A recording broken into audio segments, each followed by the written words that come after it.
19 વીઘાના વિક્રાંત જીબ્રાના વાવેતરના આજે શ્રી ગણેશ આપણે અત્યારે ઊભા છે જેતપુર તાલુકાના પીઠડિયા ગામ મુકામે હર્ષદભાઈ ઘેટિયાની વાડીએ. હર્ષદભાઈએ ટોટલ આજે અષાઢી બીજ છે, તારીખ છે 26/6/2025 ના દિવસે અષાઢી બીજના દિવસે નર્સરીમાંથી રોપ લઈ વિક્રાંત જીબ્રા નર્સરીનું આજે ટ્રાન્સફર કરવાનું ચાલુ કરી દીધું છે. તો આપણે બે શબ્દ હર્ષદભાઈને જ કરશું કે વિક્રાંત જીબ્રા વિશે, કે તમે વિક્રાંત જીબ્રાના 19 વીઘાનું જરા કેમેરામેન આખું આ ફીલ બતાવી દો.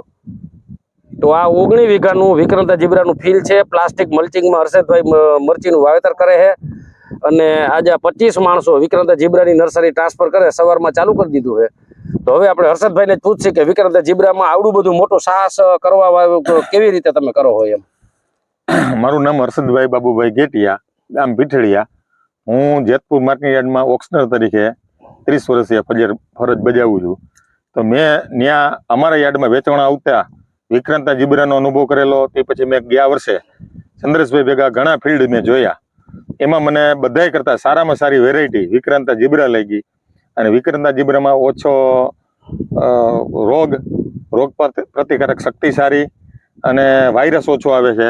અને ગમે એટલો વરસાદ પડે ગમે એમાં ટકી રહેવાની ક્ષમતા વિક્રાંત જીબ્રામાં જ છે. એટલે મને ઈચ્છા થઈ કે વિક્રાંત જીબ્રાનું સાહસ કરું. એટલે તમે ઓલ ઓવર લગભગ ઘણા બધા ફિલ્ડોનો સર્વે કરી લીધો. સર્વે કર્યો. એટલે ગયા વર્ષે મેં ઈશ્વરિયા જોયું હતું. ઈશ્વરિયા ભાઈએ જેને વાવી હતી એને 16-17 વીઘાની 35 થી 40 લાખ રૂપિયાના લીલા મરચા વેચ્યા. બરોબર. એ જોયું. પછી ત્રાકોડાની અંદર મનહરભાઈ જીવાણીને ત્યાં સૂકા મરચા એને 90 મણ સુધીનો ઉતારો આવેલો. વીઘે 90 મણ સૂકા મરચાનો. એ પણ મેં જાત અનુભવ કરેલો, જોયેલો અને એનું ફિલ્ડ પણ હું જોઈ આવેલો. એના હિસાબે મેં આ મોટું સાહસ કરેલ છે. વિક્રાંત જીબ્રાનું ચારેય સેટે. હા, ચારેય સેટે વિક્રાંત જીબ્રા. તો વિક્રાંત જીબ્રાની તમે નર્સરી કરાવેલ ને? આ નર્સરી કરાવી છે, બંધન નર્સરી વિસનગર.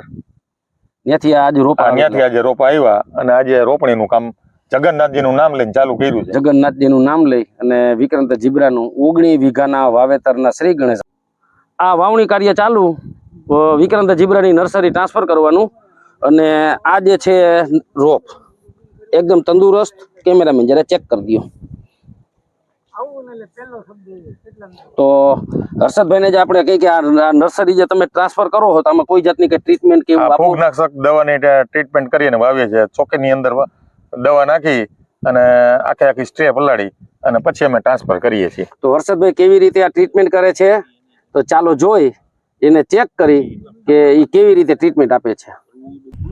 આપણે જોઈએ વાવેતર ટાઈમે હર્ષદભાઈ શું ટ્રીટમેન્ટ કરે છે અને શું ટ્રીટમેન્ટ કરીને વાવેતર કરે છે એ પણ આપણે ચેક કરી. આ ફૂગનાશક દવા છે, કન્ટેન્ટ છે કાર્બન ડિઝમ અને મેન્કોજેબ. આ દવાની હર્ષદભાઈ ટ્રીટમેન્ટ કરે છે એ આપણે ચેક કરી. હવે ટ્રેની અંદર આ કાર્બન ડિઝમ અને મેન્કોજેબ આ પાવડર ઓગારેલ છે અંદર. એને કેવી રીતે નાખે છે જરા ચેક કરો. નાખો જી અંદર.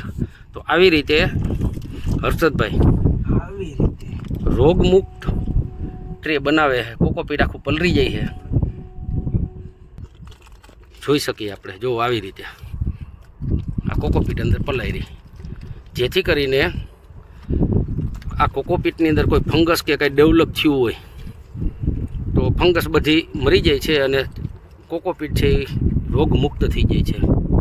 આવી રીતે હર્ષદભાઈ નર્સરીનું ટ્રીટમેન્ટ કર્યા પછી વાવેતર કરે છે. આ નર્સરી જોઈએ આપણે આ કેવી રીતે કરે. આ કોકોપીટમાં ટ્રે ડૂબાડી દીધી.